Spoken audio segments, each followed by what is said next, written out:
իշխանությունը պարտադիր կատարման է տանում եւ հետեւաբար այնտեղ օրակարգային են արցախցիների Արցախ վերադառնալու իրավունքը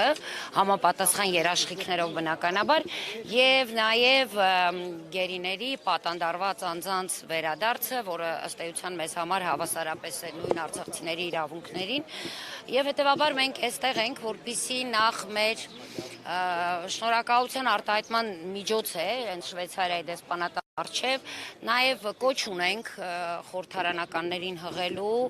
այդտեղ նաև կա հենց մեր ակնկալիքների մասին, եւ սա իրականում ապացույցն է, որ ամեն ինչ չէ, որ միայն կարող է որոշվել, իհարկե ահռելի է իշխանությունների անելիքը կամ իրենցից այն ինչ որ կախված է, որ պիտի անեն, ինչ ցավոք չեն անում, բայց հավատացեք, կան ճանապարհներ, որտեղից որի ուղղությամբ հնարավոր է աշխատանքներ տանել եւ թույլ չտալ, որ Արցախի հարցը փակեն, թույլ չտալ, որ աշխարհը անտարբեր սկսի վերաբերվել մեր գերիների ու պատանդարված անձանց նկատմամբ, թույլ չտալ, որ մեր պատմամշակութային ժառանգության այդպես ոչնչացումը շատ հանգիստ ու լուռ ուղղակի սկսի դիտվել աշխարհի կողմից։ Այսինքն սրանք աշխատանքներ են, որը իշխանությունների փոխվելու պարագայում շատ արագ օրակարգային հարց կարող է դառնալ միջազգային տարբեր հարթակներում։ Գումարնի սկրկին գերիներին եւ պատանդների վերաբերյալ այսօր բանաձևի քվեարկություն է տեղի ունենալու եվրոպացի падգամավորները բավականին կոշտ դիրքերից հանդես եկան դատապարտեցին Բաքվի բանտում տեղի ունեցողը սա կարող է իր ազդեցությունը ունենալ Բաքվի դիրքորոշումների վրա։ Գիտեք, մի փոքր ես նկատեցի խոսքի փոփոխություն արդեն, կարծես թե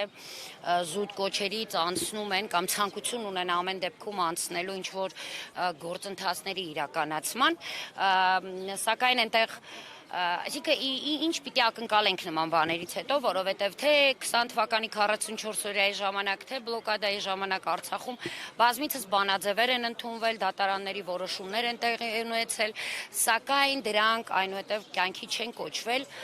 ինչ է նշանակում կյանքի կոչվել, կոնկրետ պատժամիջոցներ ձեռնարկել Ադրբեջանի նկատմամբ, ինչը այսօր կարող է անել եւ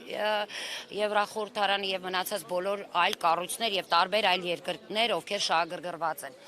Իրականում է շահագրգռված եւ դա ընդհանրապես պոպուլիզմ չէ։ Մի այսպես նշույլ նկատեցինք կոչերի, հա, Եվրախորհրդարանի կողմից Ադրբեջանի նկատմամբ, սակայն կոնկրետ Ադրբեջանի նկատմամբ չէր, այլ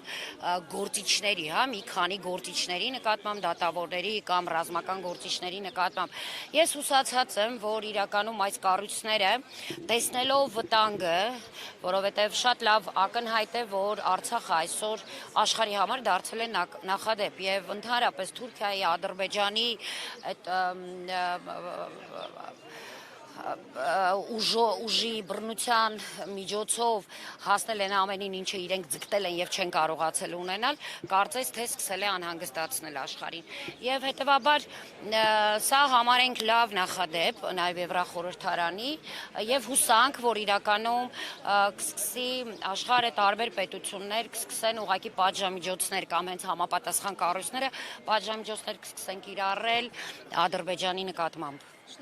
Ես եմ շնորհակալ։